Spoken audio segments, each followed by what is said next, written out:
Okay, hello friends. So today we have Bhoomika Diwan with us. She's having 16 years of total IT experience, and from last 6 years, she's working as a Scrum Master, Agile Coach, and an RT. So welcome, Bhoomika, and thanks for giving your time today. Thank you, Sunan. Thank you, Sunan, for calling me here. So thank you so much, and all kudos to your channel. Thanks, Bhoomika. So friends, Bhoomika is working as a RT. So today, complete session is on RT only because yeah, I mean we don't have much content on release train engineer, so we thought let's have some session on RT. Okay, Bhumika. So before we start, why don't you tell us about yourself, and then we'll ask a couple of questions on RT role and responsibilities. Thank you so much. So I would just start with a very basic thing about life, like being an Indian, you can see from here and everything. We are the people who are like focused on our jobs and everything. We start our career with the engineering and everything. So I started my career of engineering with a developer. Then I realized that I have a flavor of talking to people and I enjoy that. So then and also have an analytical mind. So that really helped me to become a business analyst.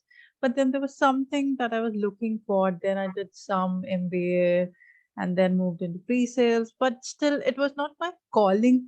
Like I was trying so many roles. And at that time, I just came back from an assignment and I was looking for a challenging role. Then I thought that my company is also looking for going into agile. This sounds like a fancy term. But given so much I've tried to different roles, why not apply? So my first role of Scrum Master started in 2016. And that was the point which became my turning point, and I thought that this is my calling. And then it was no looking back. I got various roles, sometimes as Scrum Master, sometimes as Agile Coach, sometimes as Release Train Engineer. I recently finished the job as Release Train Engineer some time back. And but whatever you call it, I'm an Agile if not. You give me anything and I would come up with my coaching experience. So, like, apart from this, the uh, Scrum Master role really helped me to realize that my calling is in coaching, that I also did certified life coaching from ICF as well. So, it's just a blend of the best of both worlds for me. Thanks a lot, Bhumika. And Okay, yeah, sorry. Yeah, no, go go ahead. ahead. No, you can finish. No issues. Yeah. Uh, so I was just saying that the release train engineer is kind of a role which, like you were talking all about. It's like sometimes when I started it, I was also fancy like an agile. Is it agile based role or not? So is it a release management role or is it a program management role? But then I realized it's like so focused on learning on the basics of lean and agile that it really fascinates me also.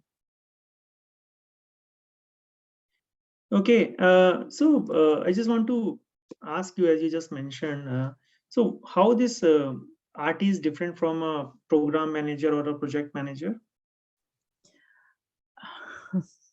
You have really asked a very right question because, as I told you, that this was like bugging me when I was initially starting this role, or when we even did the training. Like, it has almost a lot of parallels between the project manager and RT.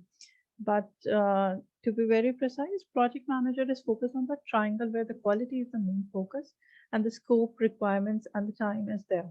So he's focused on getting to the resources there, resource planning, activity planning, estimation, everything related to all these triangles he's working on. If there is third party, he has to connect with it, getting the project delivered. While an RT is focused on having an agile experience, he would be there as a person who is going to take the organization to the next level, have the project of people around 50 to 120 people, around 5 to 12 teams as well, and say, so if I look from the say 4.4 point perspective, so there was this team level and then there was program level. So anybody who is working across the streams of the team level, that was like a chief scrum master. So if I have to say it in a very layman terms so that people can connect with it, he's a chief scrum master whose main goal is not to get the things delivered, but make it more predictable for the people to be there. he would help you get there. He would improve the train efficiency and everything. But the way he's doing is coming from an agile and lean perspective. So it's almost like getting a project delivered, but where the focus is always getting it delivered, improving every time. And also he also helps to remove the impediments, and if there is any challenges, he raises at the right forums. He also coaches the people in the train itself, which would be your executives and anybody is there. So uh, that is a very brief, and I've tried to highlight the main points if somebody wants to just know on a high level. Okay, thanks, Bhumika. So I would like to ask you, like, how the day of a RT looks like, a normal day, and when there are different events are happening. So take your time, and you can, because you have already done that role in the past, so you can explain in detail. And if you want to share the PI planning, some, some deck or something like that, that will be also great, Bhumika, so that our, audience can see it in a better perspective. Thanks, Anand, for asking this question and giving me the pointer that the audience would love the presentations and everything. Because this is one thing that I think as an RT we keep doing frequently also. But the beauty of the SAFE was the fact that if we plan too much ahead, we would not deliver it. If we plan too small, we would also not get to the end result. So they have kept a time period of around 12 weeks. So it could be around 8 to 12 weeks where we actually deliver, have a PI planning program increment, where all the teams align together, come together to deliver it. Our team role, if I have to describe it, revolves around that. And obviously, with that, I would also explain you with the PPTs and everything, it would obviously come up. But just to give you a brief about it, like if you have to think about an RT role, instead of thinking long term or short term, let's think in a PI planning. So in PI planning, what would happen is like all the teams would come together, all the executives are there, and everybody's there. Let me share with you the agenda, then that I think it might be more clear with everybody. Let me see. Let me know if you are able to see it. Yeah, I can see your screen. Can you do F5? Yeah. Yeah. Now, are you able to see it? Yeah. Yes. Please go ahead. Yeah. Cool. Okay, just a disclaimer while I'm sharing this, since I come from a consultancy background, so I'm not going to share the original one. So these are dummy. I hope just to give a flavor to everybody, I'm just giving it. So take it as an example and do it. And also there's one more disclaimer. So this is the time period when I became an RT. It was a COVID time period, which means we were working from homes, and it was start of that. So when SAFE started with it, they were of the opinion that why don't we move the timeline in such a manner because of companies. Earlier, everybody would come physically, would be in one room. Now they said, like, if we are online, so there would be a time zone where some people would be in India, some would be in US, some would be in UK. So how do you match that? So they have divided those events in 3 days. So let me give you a sample of these digital events. So this first, and look at this part mostly rather than anything else.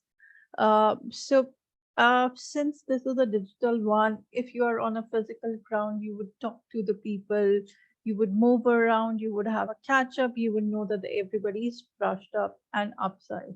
But when you are doing it like these events, what I generally do is I always have some kind of game, pop-up quiz, just to check whether the energy levels are right. Because in India time zone, if I look at it, they might be sleeping also. It's like just after the lunchtime. So I take this as an opportunity where I come up with a pop-up quiz of having multicultural footprints, and we were working for 3 different countries at that time. So I wanted to bring them together. Once I've done that, and setting the ground rules of how the meeting should be, like all the cameras should be on, We wanted them to be together, but if they're not there, how do we do it? We just bring them together. And then after that, there would be discussion and information given about a business context from a high level executive who's giving like, what is our vision? After 10 years from now, how are we planning to see this information? Are we in the right direction? The motivation that you get is like seeing how it is going to be. Then a platform solution or a solution vision would be something that you normally see it when what are the next 3 weeks, 3 months going to be like? Because 12 weeks means like 3 months only. What are the top things that we see are our priorities? What is the roadmap that the POs or the product management team would have done it? And along with this, we also give the architectural view. In architectural view, the people would give the information, what kind of a DevOps processes we are going to follow. Is there any automation we are going to follow? Anything that an enabler thing that would help in the overall execution of the things would be here. And before we close it as a RT, I would do is like tell everybody how this PI is going to look like, what is an upcoming PI, almost a PI calendar that we would publish it, what are the ground rules, how do we connect each other, what are the facilitators timeline, who are going to be the facilitator, everything is there. Generally, we have a pre-syncing meetings already before these events. So all the facilitators know that at each facilitator time, what are the questions that they are going to be asked about? Would they have what needs to be done at each time? So the first day in this is just that the teams goes there, they understand the vision, and they are just trying to build the draft plan. That's all it is there in the first day, but just setting the ground rules by the management and having a team breakout where they have to reach a minimum goal.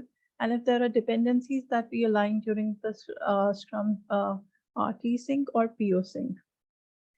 And generally, instead of doing the 2-1, I used to do it one combined the facilitator sync up. The reason being is that since we had 4 to 5 Scrum teams and you would have one Scrum Master at least catering to 2 teams, so there could not be so many people. So we would have a POs and Scrum Master taking up that responsibility. So I combine that together. Generally, it's separate also. And in the next day, the teams start to prepare a draft plan. Once they have done it, then they showcase it to the management. Management actually sees it. If there is any adjustment that needs to be done, the management do it after the team has left it. Once the plan has been done, they have showcased it, there would be a time when they would share the feedback on the plan itself, like if there is any revision. So the team would realign on those plans, then they would share the final review. At this time, they would have a board like Rome. Rome is a very fancy term, I would say. But what it means is that all the risks that anybody would have highlighted during their teams, is there a third party alignment or anything like that? So risk could be something like, I remember I was working for a greenfield project now, which has been gone live, so I can talk about it. So we were working for an app, which if I do an online thumb printing and my account balance is also linked with that, so I can get a loan from a bank itself, and there would be a limit like what kind of amount I have it and how would I do it. So they needed a third party to integrate the thumb printing in their own system, how they would read it, which person is it, or whether it's right or wrong. So for that, they have a dependency on third party itself for the fingerprinting reading. So those are the kinds of risks which they cannot be mitigated by them. So in such events, somebody has to take the ownership. These cannot be done by the teams itself. So all these are the high level risk which needs to be there. So when all the management and everybody is there, people try to take the risk in the form of resolved, owned, mitigated, or accepted. There are some risks which we cannot even take it. So let's say in one of the PIs, we know that we cannot involve the third party. So we accepted that risk and we went forward because our go live was like after two PIs. So we were pretty okay about. And that's how it's going to be in life. That's how do we do it. Once we have done this, then after that, we ask the teams to give us the PI vote confidence. First, on your team's own plan, how confident you are, and on the overall, whether everybody can achieve the plans or not. So if your team feels that if anything is less than 3, then you have to replan it. It's a must because you don't have a confidence to achieve it. But generally, I think I was blessed never to have such teams who have voted less than 3. But I have known that in one of my other RTs, they had to replan it because the overall scheme score was less than 3. Uh, and after that, since it was an event which was around 2 or 3 days, how is the event? What is the retrospective overall about it? We take the point. And as a person, you want to do a continuous improvement every time. So this is something that you keep on doing it. Everybody at the end of the PI planning, every team come up with their objectives and deliver to you. And you give a final instruction. Generally, you would want to give those final instructions by some leadership. But and I really like having people together. I'm like a people's person, so I really want everybody to come together with some like videos, some happy memories that they share it. Sorry. And that is basically a PI planning event. But once they have done it, the RT work starts from here, I would say. It's not only the 2-day event that happens. Now the RT would have to deliver the things about once the teams have delivered their team's objective, they would realign to have the PI objective. Once they have done it, they resend it back to the teams. I hope you are following it, Sunan.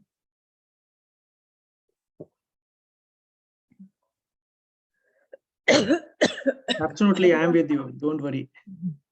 No, I just wanted to check if there are any questions till now. Otherwise, I move forward. No, that's perfectly okay. No. Okay, I think you have covered pretty much all Yeah. about the PA PI planning. planning. Yeah. Yeah. Okay, that's great. Shall Okay. I move further around the PI part, like how in a PI the RT would behave, and then the roles and Please, responsibilities? it's up to you. It's your call. Please go ahead. Yeah. Thanks, Anand. But I just wanted to check, are we on like same page? Yeah.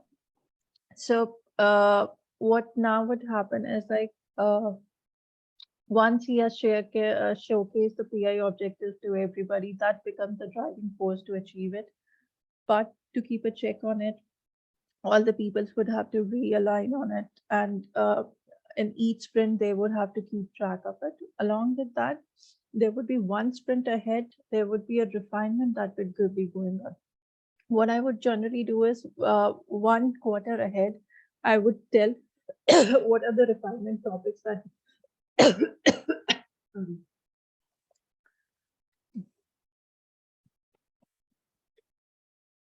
I think I don't have a habit of speaking so much anymore.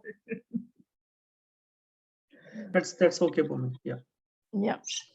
Just a second. Okay. So I was at the point of telling you that where the PI planning would all be about.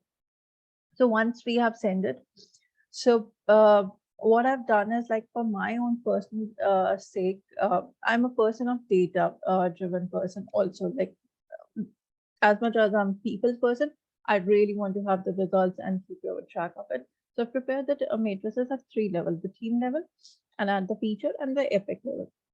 So how the features are progressing, how the epics are progressing.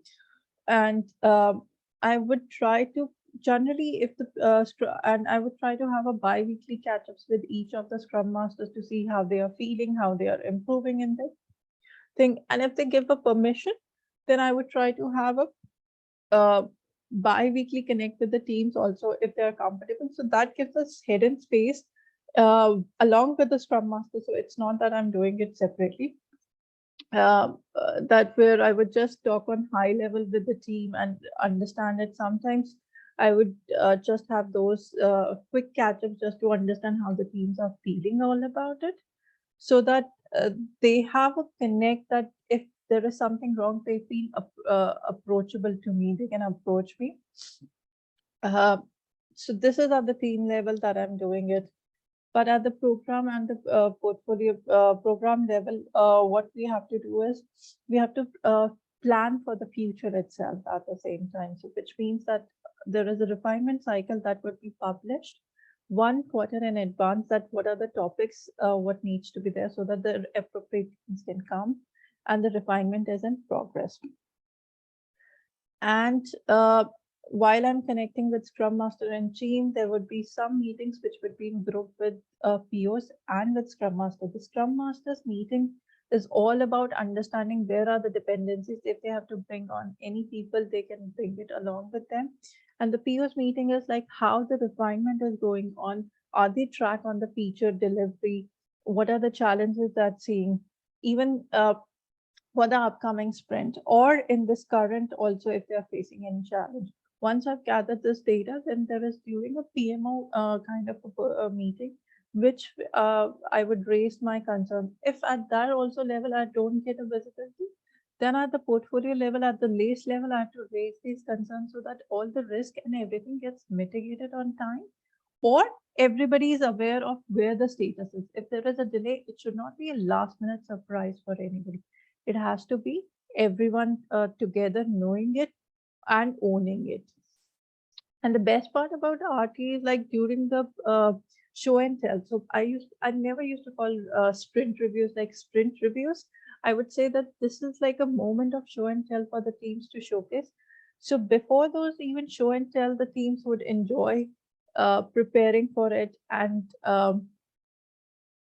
generally, I would let those events be where I'm just a viewer seeing like how the teams are progressing on it. I would only plan 2 event demos, especially for Greenfield. I would say request at least to have 2 demos at the acceptance level environments, because I've seen in Greenfield projects where the people deliver at a development environment or a system environment, but when it comes to acceptance, nobody knows how to integrate and do a pitfall.